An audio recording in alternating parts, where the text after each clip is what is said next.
महादेव और माता पार्वती की ये कहानी सुनने से अपार पुण्य मिलता है। आइए सुनते हैं ये कहानी। महादेव ने ली मगरमच्छ बनकर माँ पार्वती की परीक्षा।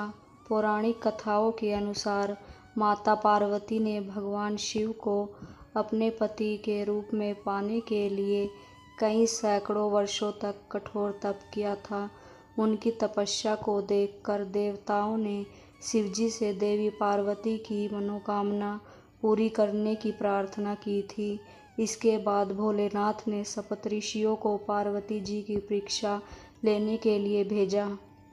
इस परीक्षा के दौरान सप्तऋषियों ने शिवजी के ढेरों अवगुण को बताते हुए माता पार्वती से शिवजी से विवाह न करने को कहा, लेकिन पार्वती जी अपने निर्णय से टस से मस नहीं हुई।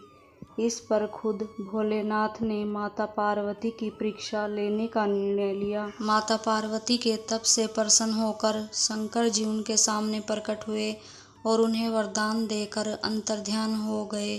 कुछ क्षणों के बाद ही एक मगरमच्छ ने एक लड़के को पकड़ लिया और लड़का मदद के लिए पुकारने लगा।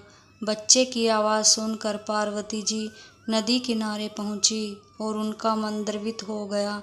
इस बीच लड़के ने माता पार्वती को देखकर कहा कि मेरी ना माँ है, ना बाप, ना कोई मित्र ही है। माता आप ही मेरी रक्षा करें।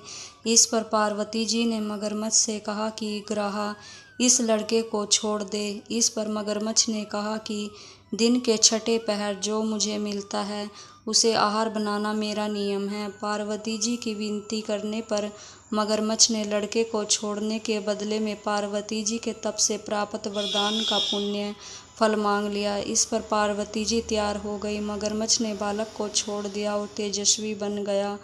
अपने तप का फल दान करने के बाद पार्वती जी ने बालक को बचा लिया और एक बार फिर भोलेनाथ को प्रसन्न करने के लिए तप करने बैठ गई। इस पर भोलेनाथ दोबारा प्रकट हुए और पूछा कि तुम अब क्यों तप कर रही हो? मैंने तुम्हें पहले ही मनचाहा वरदान दे दिया। इस पर पार्वती जी ने अपने तप का फल दान करने की बात कही। इस पर शिवजी प्रसन्न होकर बोले, मगरमच्छ लड़के दोनों के रूप में मैं ही था। मैं तुम्हारी परीक्षा ले रहा था कि तुम्हारा चित्त प्राणी मात्र में अपने सुख दुख का अनुभव करता है या नहीं। तुम्हारी परीक्षा लेने के लिए ही मैंने ये लीला रचाई थी। अनेकों रूप में देखने वाले मैं ही एक सत्य हूँ, अनेक शरीरों में नजर आने वाला मैं निर्विकार हूँ। इस तरह पार्वती जी शिव जी की परीक्षा में उत्तीर्ण हुई और उनकी अर्धांगिनी